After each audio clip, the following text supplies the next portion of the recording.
Let's go to James in Shreveport, Louisiana, home of Daniel Cormier and Dustin Poirier. What's up, James? How you doing, Dr. John? Thanks for taking my call. You got it. What's up, dude? All right, so can I just stop you? That's literally my favorite when somebody's like, "All right, so I always know it's going to be good next." So, all right, I won't interrupt you anymore. Bring it on. Okay.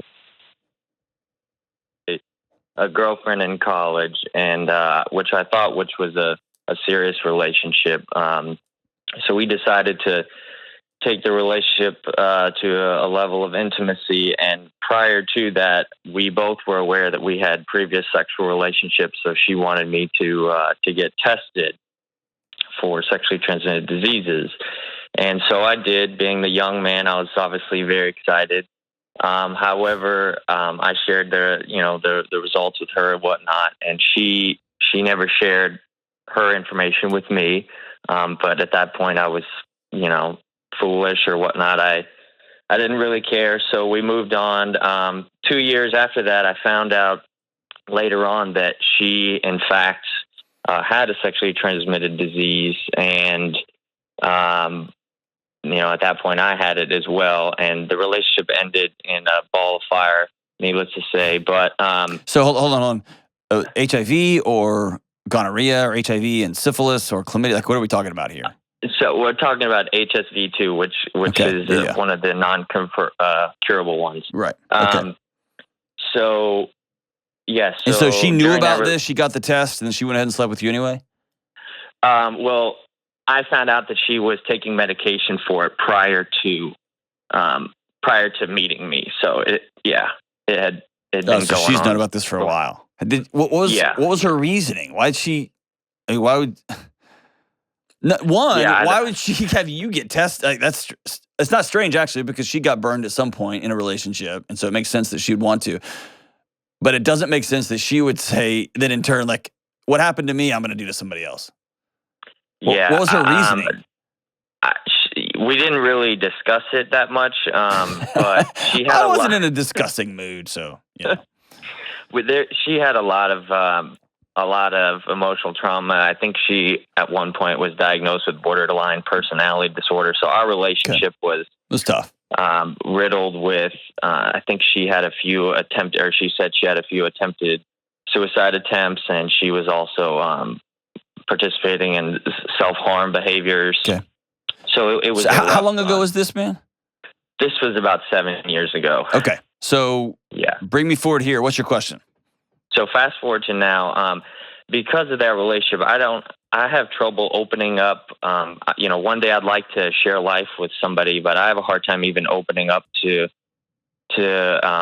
relationships and just trusting somebody enough to get to know them and to pursue like a future. And then the second part to that is, once I do find somebody who I trust and am willing to open up to, how do I even begin to communicate and say, hey, I've got this issue that's going to be going forward, and how do I just be open and honest? Because there's a lot of, I think internally, I've thought about this for the last 7 years. There's a part of me is upset with myself because I allowed this to happen. And I made the decision to engage, and I just don't know what to do. I mean, it's been 7 years. I haven't had any relationships since then. Okay. So here's the thing. A couple things here. Number one, it happened. Okay. Cool. Yeah. There's a period at the end of that sentence. This thing happened. How old are you now? 27. Okay. So you're 20. This happened. The number of things that there's a reason we don't let 20-year-olds buy beer. They don't make great choices. Okay? So let's let 20-year-old James off the hook. Not off the hook. You did a thing, and it's still in your life, right? But let's don't beat up 20-year-old James. Let's come to 27-year-old James and stop trying to edit the sentence that happened. You've been trying to edit that sentence for 8 years, 7 years. Why did this happen? What happened? I can't believe she did that. It's almost a decade of your life. Right? Yeah. Is that fair? Yeah. Okay. Number 2, you got fried. somebody absolutely stone wrecked you. And you got to own that. It happened. Most people will go through their life without that happening to them. Or it will happen to everybody, but not at that scale. And you had a bad one, okay? It's similar to somebody who has a loved one dies in a car wreck. Everybody drives all the time, every day, right? There's sex going on all over the place.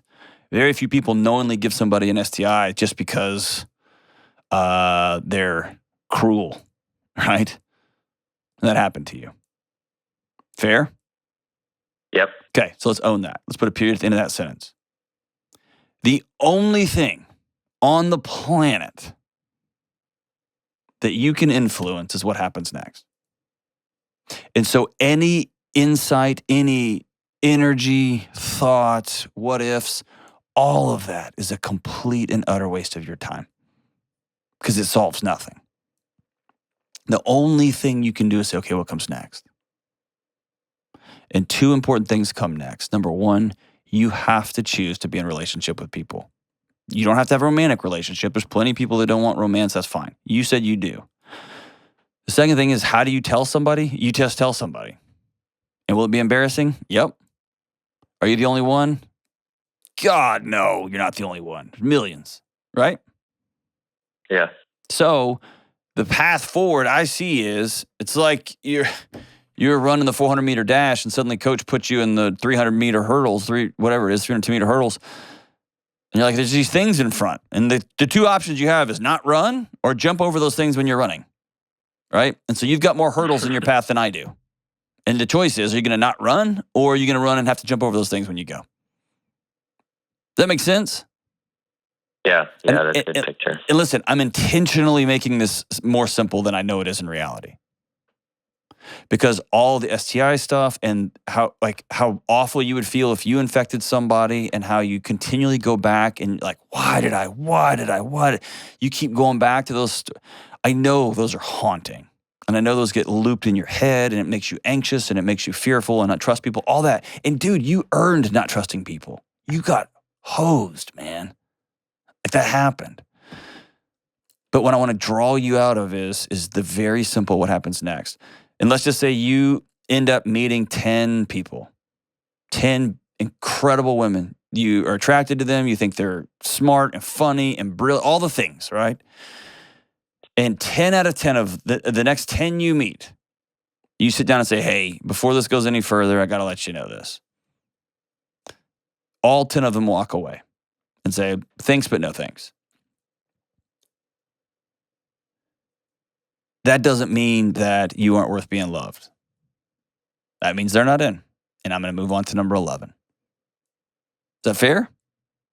Yeah, that's fair. And if you've got to, honestly, you got to look at it that way because you don't want to use people as an ROI. Like, I just want to go out with you so you'll be my girlfriend, whatever. But there's this sense of, I'm going to continue to put myself out there because I'm worth being loved. And yes, my 20-year-old me did something stupid and I got burned and here we are. But I deserve being loved. I deserve being loved. And also, let's be honest, you did get an STI from somebody, but you also spent, how long were y'all together? About 2.5 years, okay. Yeah. You spent a long time with somebody who was struggling with a lot of things.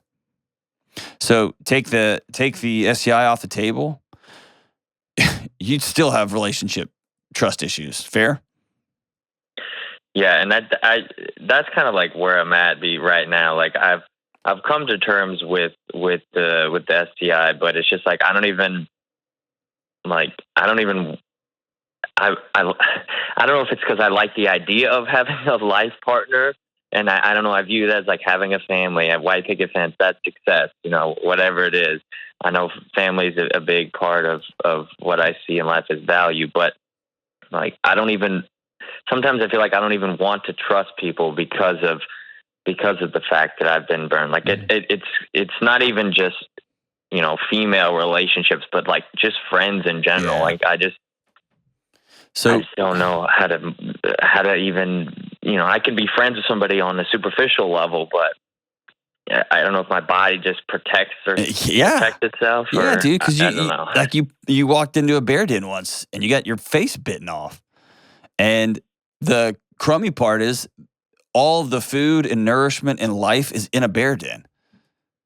So you got to go back, right? And your body's going to tell you, don't go in there. We've been there and we got our face eaten off. And that's when you have to, A, learn some, right? Make different choices, and you got to risk. You got to risk. Choosing loneliness is choosing to die young. Choosing loneliness is choosing to live a life of misery. And if you reach out and you develop relationships and connections and you get burned again, you'll have a season of grieving and you get back on the horse and you go again. It's like getting food poisoning. Do you never eat again because you got rocket diarrhea for a couple of days? No, right? At some point, you got to go back and eat again. Yeah. Is that fair? Yeah. So at some point, and by the way, don't feel bad. A part of my life is also having a picture of a family and a house and kids running around. You said that in a way that's like, part of my thing, I kind of like want to have a family. Dude, that's not weird. It's fantastic. It's awesome. It's the greatest thing in the world. And you're worth the risk. Is that fair? Yeah. Will you do it? I just don't know. I don't even know. Here we go. I'm going to give it to you. I'm going to give it to you. Ready? At what point do I, it's like, let's say, I don't know, go out on a date with somebody and it's like, okay, here's dessert. Okay. And here's the real. Dude, you don't have like a scarlet letter on you or you're like walking around with a cowbell like, unclean. That's not you, man. There's a bunch of conversations that happen. Not always. There are people that meet somebody and just have sex that day. That happens all the time. Doesn't sound like that's you. No. So there is a gap between, hey, let's go out. I'm getting to know you. Tell me about yourself. Between that first time you go out and dessert, and by the way, I have this. You've boxed yourself into a corner of either never going out or on the first date being like, okay, before we get going, I got to let you know that it burns when I pee. Like there's a total different gap there, right? Yeah. Is that fair? Yeah. Yes. So, dude, I can tell right now you'd be fun to hang out with. I can. Because you're kind of chill and you laugh good. You'd be fun to hang out with. And there will come a point when you got to have that conversation and your heart will be beating fast and you'll be nervous and the chances of you getting rejected are high. They are. Mm-hmm. That's reality. That's the truth. And you're worth that risk. So real quick, go first, be vulnerable, and be hospitable. What do I mean? Invite people to your house. Stop overthinking this. Have 4 or 5 people over to play some stupid game. You know what? I'm going to send you all the cards for humans. I'm just going to send them to you, okay? You can invite people over to your house, and y'all can just use them to play. Be like, I got these from some idiot on the radio. Let's play. And y'all can use those cards as something to do. You can have people over and say, everybody bring a thing, whatever. That's being hospitable. I'm going to go first. Y'all are welcome at my house. And maybe only 2 show up. Maybe 5 show up. Maybe 12 show up. I don't care. Invite them all over. And tell them, I'm not cleaning up, by the way. I'm not going to pretend that this isn't how I live. Just come over. And I'm gonna be vulnerable. I'm going to risk. I'm going to invite y'all into my place. And I'm going to go first. I'm not just going to sit here for the next 7 years later and wait for somebody else to call me. Wait for somebody to call me. Well, I'm just going to go. And you may invite people over and 0 show up. None. And you grieve it because it'll hurt, be a bummer, and then you go again. Because really, what is the other alternative? Netflix? Like another, I don't know, fancy diet? Like move? I mean, what's the alternative? Other than to, wow, that hurt. I'm going to go again, and I'm going to go again, and I'm going to go again. And it's unpopular. James, thank you so much for that call. I'm speaking to you. I'm speaking to everybody here. It's unpopular mental health advice. It's unpopular relationship advice. That life really hurts. Hard. It's hard. It's a mess. And when you think you got it, something happens. And when something happens and something else, it's hard. And you ultimately find yourself in these moments where it's like, what are the other options? Sit or go heal and go again. Sit, go heal, and go again. And I'm not saying keep running back into the same bear den. Don't go back into that one ever again because you got your face eaten off. But you got to go on another one. I'm not saying go eat, 7-day-old pizza from a nasty place. Don't do that again. But you got to eat. You got to go find a place to eat. People who have relationship trauma, whether it's sexual abuse, whether it's and by the way, what you experience is trauma. You experienced abuse. Somebody abused you. They took advantage of you. And they forever altered your life because of their lack of character and their lack of integrity and their desire to hurt you, which is what they did. Living in that trauma, understanding that, it happens, man. And then we're all faced with this one awful, scary, devastating question. What do we do now? And as for me and my friends and my community and the people that I love, and that includes you, James, I'm going to say let's get up and go again.